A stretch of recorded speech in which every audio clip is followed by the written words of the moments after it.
If you're experiencing audio desync issues on your Xbox Series X, follow these steps to help resolve the problem. This guide will walk you through troubleshooting and adjusting settings to improve your gaming experience. Step 1. Check your connections. Ensure that all cables are securely connected. This includes the HDMI cable from your Xbox to your TV or audio receiver. Loose connections can cause audio delays.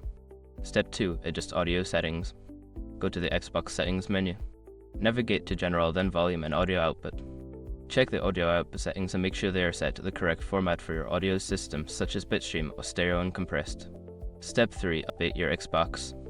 Make sure your Xbox Series X is running the latest software. Go to Settings, then System, and select Updates. If an update is available, download and install it, as updates often fix bugs and improve performance. Step 4. Change TV or audio receiver settings.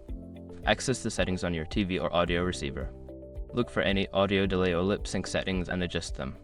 Some devices have a feature to synchronize audio and video, which can help resolve desync issues.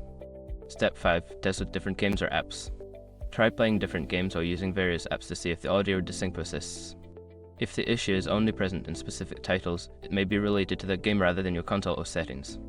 By following these steps, you should be able to reduce or eliminate audio desync issues on your Xbox Series X. If problems persist, consider reaching out to Xbox support for further assistance.